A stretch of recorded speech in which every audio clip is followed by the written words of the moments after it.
Yeah, Braun Strowman over there talking about going off the top rope. He might be drunk. He might be drunk. How you doing, Mr. Kofi Kingston? Fantastic, man. Getting my, omega-3s in there. Some Always. good fats. These are almonds. Almonds, a great source of protein. I've given up meat Have you? completely. Big E hasn't. No, he is on fish. He's getting guilty pangs, though, he was saying. Oh, guilty pains. Yeah. Oh, no. For eating meat. No. So maybe you've inspired him. Maybe, When I did don't you know. give up meat? So I've been off of red meat and dairy for like 2 years, maybe a year or something like that. Red meat for about 5 years, chicken now, and fish for about a month and a half, 2 months. So Wow. I'm a vegetarian. Oh my God, I don't like to say that. What about your kids and your wife? Are they vegetarian or are they meat eaters? They're vegan, actually. I Yeah, don't know. my wife is vegan. My oldest son is naturally vegan. Like Right. he just never gravitated towards meat. I would try to get him to eat like chicken bowls from Chipotle, and he'd be like, "No, I want the beans and corn." Like mad. I'm like, "Okay, you're a vegetarian," Yeah. So, and then my youngest son, I feel like he would eat meat, but now like nobody else in the house eats meat. So, wait till he's 18, and then he can decide for himself. You've got a nice healthy family there. Yeah. Health is good. It's important. Health is good. It is important. Yeah. So let's talk about this bad boy. I haven't spoken to you since your huge WrestleMania moment. Really? Congratulations on that. Thank you, man. What a special night. Thank you. Describe the feeling. I'm sure you've described the feelings of that night 100 times. But Yeah. for us at Gorilla Position, how was it for you? Funnily enough, like it has been hundreds of times that I've had to describe that feeling, but at the same time, like it doesn't get old and it doesn't get any less emotional. I always say that like it was a rocket into space. I would say roller coaster, but there were no downs. You know what I'm saying? It was like constantly going up. For me to even be in the ring with a guy like Daniel Bryan at WrestleMania, amazing moment, highlight of one of the highlights of my career. To beat him, become WWE champion, I'm like, oh my God, this is like the greatest moment of my career. And then 4 seconds later, Woods and E are in there, and we're all just I kind of like we dog piled on the floor at that one time, but it was all of us, and we're sitting there, like celebrating. I'm like, this is the greatest moment, like we did it. Then they're holding me up in front of 85,000 people, and then that was the greatest moment. Everyone in the crowd just like, crying and like emotional. And then my family got in there, and now they get to share this. Did you know they were going to come in? I had no idea. Woods just went over and started grabbing the kids out of the front row, you know what I'm saying? Because I didn't even allow myself to think that it was going to be like, that I was going to win, Because everything is always like changing. Sometimes we're in the ring and stuff will change. So I'm just like, I'm not going to get excited, I'm just going to go out there, concentrate on what's in front of me at the time. And then when I like won, it was like a legitimate shock. Like, I can't believe this is happening. My body went numb. It was just awesome. But to be the guy who's like able to, bear this championship and be a source of hope for so many people on the roster, who have been toiling and not like happy with their careers, who have had to grind for a long time. It means the world to represent for them, for people who look like me to be able to go and see on television someone who looks like you doing incredible things. It's so important, to see it in actuality. For people who have been through any kind of a struggle, they know what kind of a struggle I've been through over the past 11 years to get to this point, to even have a chance to fight for this title. It's awesome to be like that guy, to bear the torch for all those people. I take a lot of pride in all of that. It's so awesome, and so one of the guys on our show, a guy called Skillet, you've probably met him. He's a black man, Yeah. And we were in New York, Okay. and we enjoyed WrestleMania. It was incredible. Loved your moment. That was the highlight of the Yeah. show. But then the following day, we were doing our review show, and Skillet, talking about your title win, actually cried.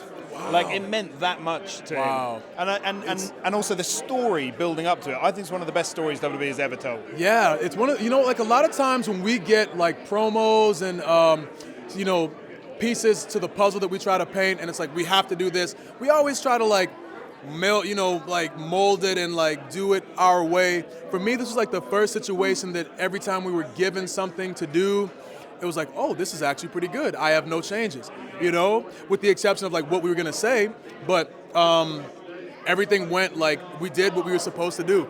For once, you know what I'm saying? We didn't have to like, change anything at all, and I think I'm so grateful that we went the direction that we did, because oftentimes the crowd will want something and we'll go the opposite of what the crowd wants. But I'm really lucky to have been, again, at the center of the moment where so many people were affected so emotionally. And it's awesome. Even to this day, when people are telling me about it, like I get emotional about it too. And so creatively, obviously WWE did a lot right in the months building up to Mania, Yeah. but were you also given a lot of creative freedom? Because I remember there was one promo in particular, it was like a .com exclusive, it was the three of you backstage. Yeah. Big E was getting really upset for you because you'd just been screwed again, and he was like, it's over, let's quit. And it felt so real, Yeah. and that so rarely happens, but it was just amazing. Yeah, these are real emotions a lot of times, especially with this situation. What you saw on television was what you had happening like backstage. You know, you just never know. Like you try as hard as you can to do something, and you start figuring like, hey man, like, what am I doing wrong? And you don't know. And so what else is there to do? You have a decision to either like quit and go do something else, or you can go in the direction of succeeding and achieving what you want to achieve, which is why like the rivalry between like me and Orton is very real. You know, like it's not like, hey, let's think about this storyline where like, oh, in 10 years we'll have you hold this guy down and then like 10 years later we'll bring it back. No, like it actually happened, and it's a lot of real emotion, you know, where like Randy didn't want me to have any of this. Is that really true? 100%. The old Randy of 10 years ago. 100%. There's no like, you know what I mean? Like that's just the way that it was. Like a lot of people, things have changed a lot, but people could go to people of higher power and say, oh, I don't want this guy to be here. He's not ready. I don't want to be working with this guy. I don't want to be here. You know what I'm saying? And like that's what happened with me. As you saw with my career, like after me and Randy went through Madison Square Garden and like I put him through that table, that for me should have been the moment that like, oh, now like here we go. And I remember having the match with Randy and you know, not winning, and then all of a sudden it was like back down, and now you got to figure out a way to like grind again. It's like, man, I was right there, dude. Like I was right there, and then come to find out that like he had a lot to do with why I didn't cross that threshold.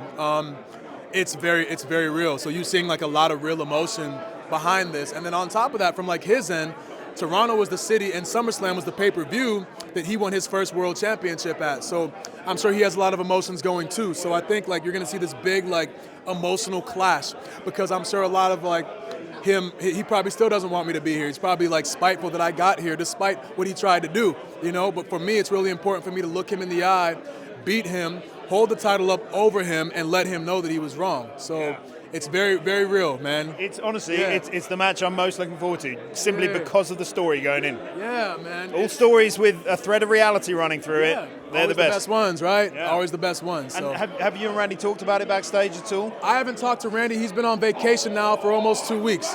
His wife's been hitting him with the RKO. He's on the beach, you know. Here we are, like doing these interviews, but everybody has their own process. I think again, like once we. Here we go. Come on. That's the voice right there. It never gets old, does it? Yeah! Hey, come put your hands together for him. You're not gonna clap. You're not gonna clap. You better clap. Never gets old. Yeah, yeah. I don't know what we were talking about, but you know. Well, moving on from Randy Orton. Okay. Big E. Yes. Would you ever like to be in the ring opposing Big E? I wouldn't like that if that's something that he would want. Like I said, so one of my biggest goals in forming with the New Day was figuring out ways to like lift him and Woods up at the same time, and in a lot of ways they ended up lifting me up, you know. We'll see, you know what I'm saying? We don't have any desire to like fight each other, or like, you know, every faction you see has like, oh, well, somebody is gonna get real jealous. Oh, here's Rollins with the chair. Oh, here it happened again. Shawn Michaels, Marty Jannetty. Oh, turn my back. Like that's like, you know, stereotypical and standard. Yeah. Nothing that we do is like standard. You know what I mean? So we don't really have any desire to be like a group that breaks up and has all this like turmoil, because it wouldn't be real. Like there's no malice whatsoever. Like we've been traveling together for like 5 years now. We've never gotten to any kind of like arguments, confrontations, or fights. Like, so now we got to go out there. You talk about like reality, right? Now we got to go out there and like pretend that we like don't like it. You know what I'm saying? Like I feel like it wouldn't really work. But what is amazing is that your title victory has just added new layers to the New Day. Oh yeah. Like you've had more serious moments, but you can still have fun. Of course. It's like evolution of all your characters. Yeah, and that's really been the goal, for us to be able to show everybody that we don't pigeonhole ourselves. We don't even consider ourselves to be like a tag team. We always consider ourselves to be more of a group and a faction. If all of us held singles titles, awesome. If one of us holds the singles title while the other two hold tag team championships, awesome. If all of us hold the women's title, awesome. We'll figure out a way to do it. You know what I mean? Like, I'm sure you will figure out a way. We're real greedy when it comes to gold and success and all that, things of that nature. So that's our goal, is to kind of like take over everything. We want that Ultimo Dragon shot with all the titles. And the women's titles are not excluded from that statement. What about the 24/7 title? Everything. You want that as well? Everything Wow. is in the spectrum. He even wants Everything that. is in the crosshairs. You know? A question I'm going to need an answer to. Okay. HBK is Mr. WrestleMania. Yep. Who, in your opinion, is Mr. SummerSlam? Oh, it's hard to say, right? I mean, who? Didn't even mean to do that.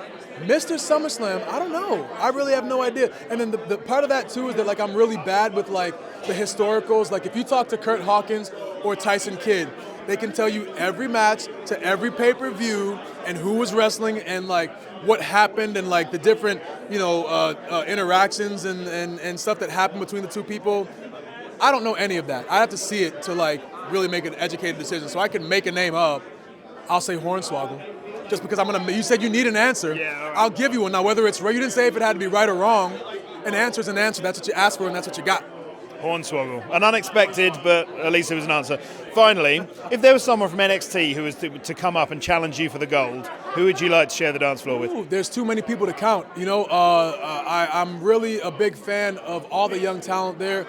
Adam Cole's a guy, crazy talented. Roderick Strong, another guy, crazy talented. Velveteen Dream, crazy talented. Ooh, Velveteen versus Kofi. Who knows, man? Who knows? I just think that there's, Street Profits too. Like both of those guys are really talented too. I think I'm more excited about the fact that there is so much talent there, just bubbling and waiting to come up and ready to be here. You know, so I'm really looking forward to mixing it up with all of those guys. So Tommaso Ciampa too. I guess he's technically like he was on the Raw roster for a while. He had the neck surgery.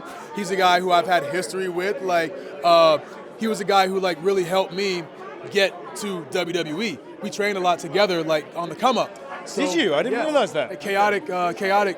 He was Tommy Penmanship at the time. You know, a little break of the kayfabe is not dead. You know, but in a long lifetime ago, different lifetime, he helped me out a lot, and he's a guy who I keep in close contact with. So a very long-winded non-answer to your question, but there's a lot of people out there that have a lot of talent that I'm really looking forward to mixing it up with at some point in the future. The answer I'm going to take is Tommaso Ciampa versus Kofi Kingston. Ooh, that would be awesome. And another guy too.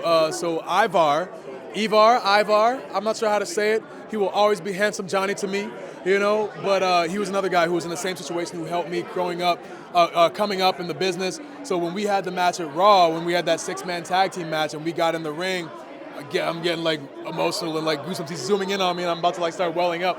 But he's a guy who he's fought so hard, you know, to get to this point. He broke his back.